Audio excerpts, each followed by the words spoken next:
Hello everyone, welcome to a new episode of Concierges. We're already in the second series, which is pretty awesome. For this episode, I would like to try an improvement.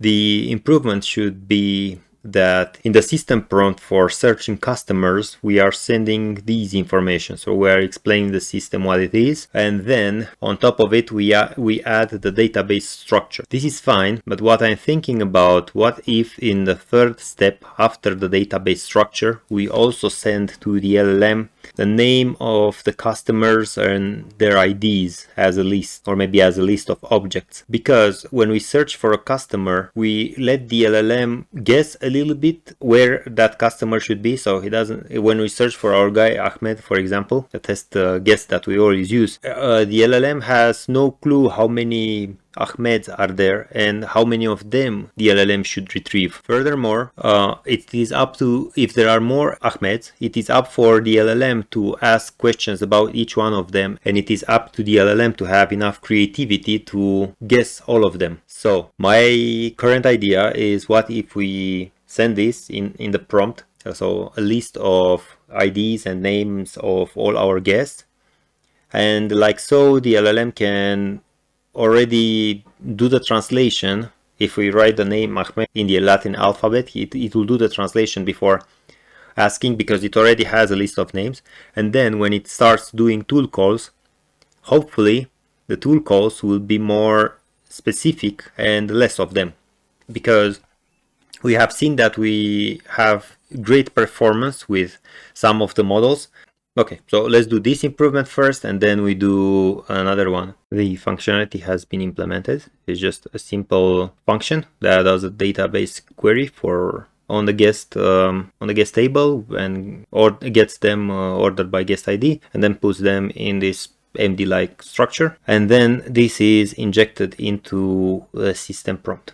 Now we will switch the model to Gemma and to the faster Qwen and see if we get any improvement with this new prompt. Afterwards, what we would like to try is to see if by specifying a structure, an output structure, so if we specify that we would like them to be like this, will result in any improvement. Because many of the failures that we have now is that most of the fields are present, however there is an omission on things like room ID, and maybe the model doesn't consider that the room ID should be included here. We can also tell it to remove those emojis because they don't bring anything useful.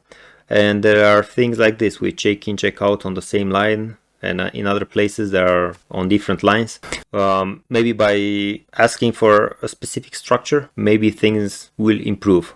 Because, for example, in this case where everything is one line, it's significantly more difficult to read for a human than this. And I understand that the purpose of this project is to allow the human to structure the front end as he desires. So in order to be aligned with that, let's see how the LLMs perform when we provide a structure to be followed, because that alignment problem is also important. So we have selected multi-guests, we have added prompt with guest included, we have our test guest, and the data format is tool calls. Now let's run the test, and what we hope to see is better results for Gemma and faster runtime. I expect the runtime to be faster even for other LLMs, because now they all have access to all the guests, so they can see in advance what they should be searching when we search for something. Okay, the test has been concluded, and it's and it is a failed success. Yes, it did provide information for the guests because they already exist in the prompt. However, it did not make any tool calls to fetch information about the reservations and anything else for these guests. We can easily consider this as a regression for Gemma. Let's try to play with the prompt a little bit more, and let's try to provide a structure. I wonder if the structure will do anything, because in the system prompt we already include the fact that it should include personal details, rooms, and all reservations of that guest. So it should already try to use the tools that it has at its disposal. But maybe if we provide a structure, it will change. So let's go back to slower Qwen, to a structure that we like.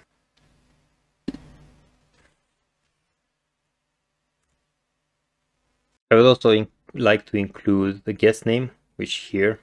Okay, let's run the test again. Now with the constraints for the output. This time is trying to actually fetch the information. We can see 4 requests to completions. I'm not sure if it will be per guest. I hope it will be per guest, but it is definitely trying harder than just using the information it has available in the system prompt. It is still fairly quick though. Should be done.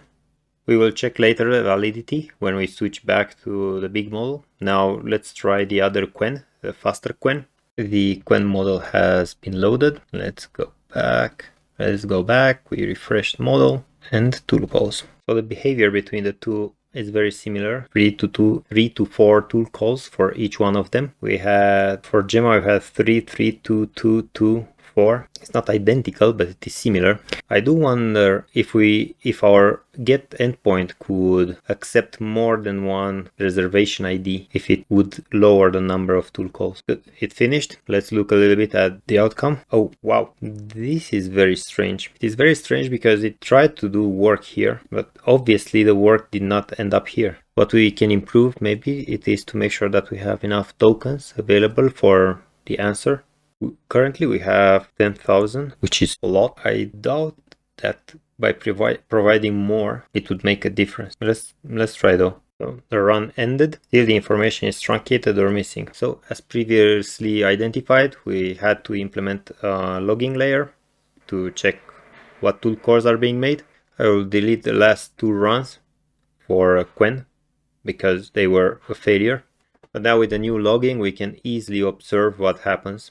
We are also done implementing the caching layer. It works for both API requests and LLM searches. Right now it's very tailored to these search requests. So the first time when we execute the request, it will use various tool calls that are being logged now to retrieve the information. So for this user that we were querying about, it got information about it and then is doing multiple reservation queries for the IDs that belong to this user. And this is how we get to have all this information here under search result. And the subsequent queries are fetched from the cache that we have built. And for performance tests, the latest idea would be to reuse the same fast model to validate against our test guests, because now that we have a good structure of the output, all of the tests had proper outcomes. So it is very likely that the LLM response not found error that we had previously was because the LLM was stuck in a thinking loop for a while and we were not waiting for it to finish. But now, since the LLM knows the expected structure, it does everything much better, much faster. So here we are running with our Qwen model, not Gemma, and still it was fairly fast. By looking at the results right now, we can see that most of them match, which is a big improvement from before. In the LLM response, so the analysis is correct even if we use the faster Qwen model, because we have the structure, and here we can easily match the JSON object with the interpretation. So in the end, by specifying the desired structure in the prompt, as we can see here in Visual Studio Code, here under base system structure, under base system instructions, here we can see the structure that we expect. And since we have this structure, now the LLM tries its best to fill in that structure. So although in my previous episodes I have said that by providing a structure we will limit the creativity of each LLM, that still holds true, because we have seen that each LLM has a different way of structuring the information and a different opinion about what clear information is. In the end, by following the template provided, they do their best to query the database for all the information to fill in the expected template. So now everything there is for us to do is just go one by one and press validate if we agree with the analysis. On this particular batch of tests, I have done this manually while validating, so I'll just do them really fast. And this is it. So in under 35 seconds, we can retrieve the expected information from the database, which is significantly better than what we had before. And with these timings, we have no erroneous response. All of them are very valid and contain both the good structure and the information. Moreover, where in the cases where one of the test guesses are duplicated, so not only for the performance test, but they actually exist beforehand, we retrieve more information about them than those for the performance test. So as an example, this one, guess 4, the special preference is performance test. This is what we have done in the mocking, but we can see that the same name can be retrieved from multiple places because he exists in the database. So this is great. Now, the conclusion of this episode is that endpoints can be cached and can be logged. And also from the LLM part, we have the response cache pipe, where we can define rules based on which the answers of the LLMs are cached. This is very good because as soon as we make a modification in the database, we invalidate the caches in both places. And also this is the structure of our architecture, because the security layer will have to follow the same pattern. We'll have to have some bit of security for the web interaction and another bit of security for the LLM interaction, and both of them have to be driven by the information which are received from Keycloak for this particular user which is currently logged in. In the next episode, we will focus a little bit in taking all the tests that have been run currently and display them in some sort of a table to see the evolution of the response time and prompt quality over time. Like this, as we add more models, we will see if there is any regression or if we are on the good path. Probably the prompt can be improved further, and this will allow us to run even smaller models but still maintain the quality. Thank you very much for watching this episode, and see you in the next one.